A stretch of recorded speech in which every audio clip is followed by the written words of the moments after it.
A day after Chief Minister Conrad Sangma, in the presence of Education Minister Lakshman Rumbui, inaugurated 50 renovated government LP and UP schools, AITC State President Charles Pinrobe today said that renovating school infrastructure is of paramount importance, but it should be done in tandem with the appointment of teachers.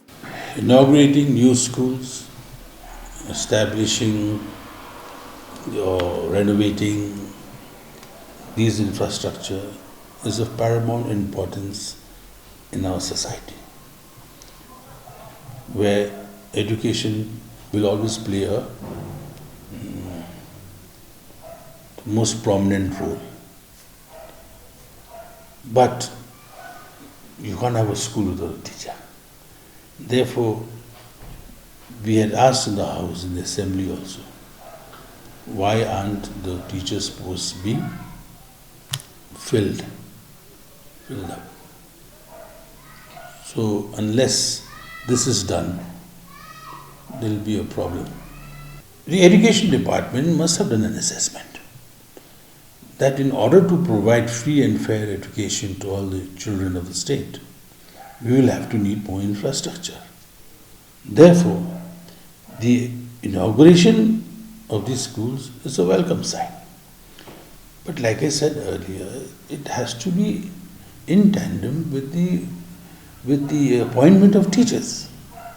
There's no point having a school with a teacher or a teacher with a school. It's not, you can't do one thing and not do the other. In this case, both has to be synchronized so as to ensure that when a school is built, the teacher is in place. Or where a school already exists, there should be a teacher. Otherwise, the whole idea is defeated. Well, that's a very sorry state of affairs. You can't employ people, whether it be in the education sector or any other sector, and not pay them. Therefore, the government must do its due diligence to ensure that the required budget, the required amount has been put in the budget, has been budgeted, so that these situations don't arise. So the point is, you have employed them and you're not paying them. So where is the planning gone?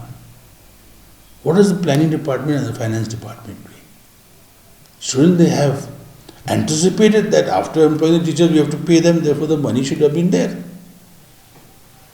Or are we just running the show one day at a time? So the questions will be asked. It is the government should answer. I didn't make the budget. I don't have the budget with me, but I know that once you have X number of employees, the total employees' salaries has to be have to be prepared and kept in the budgeted and passed in the House so that you don't have a problem. Now, why is there a problem? I have no clue.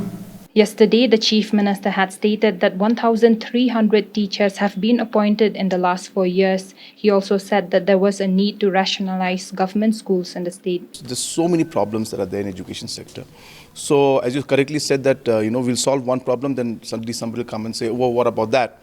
Then we'll solve that problem also, somebody will say, oh, what about this? So, it's a process and we are working towards it, and slowly and steadily we will see things improving. Even in terms of teachers, in the last 4 years, we have appointed 1,300 teachers that were actually on temporary basis. So teachers are being appointed. And as was mentioned, there are 14,000 schools that we have. So about 12,000 of them are LP schools. So out of these 14,000 schools, there are about 36 schools that are not having teachers. So yes, there should be no school that should be without teacher. But there's a complication that developed because we had gone for the appointments and gone for the interview process and other examination processes, but some court cases came up that led to some complications. But those are certain minor cases. We are trying to resolve them, and hopefully we'll be able to have the teachers for all the schools very soon. Number two, there is a strong case of also rationalization which is required in schools. There are a large number of schools which actually have very less students but have large number of teachers, and some schools which have large students but very less teachers. And hence within the government LP schools we have to rationalize them and take out some of the teachers from schools which have less students and then give them to schools which have more students. So this kind of process will always be a dynamic in nature. There will never be a situation where it will be always perfect. But to whatever extent possible, the government is taking number of steps which I've already mentioned to ensure that even the issues of teachers is resolved.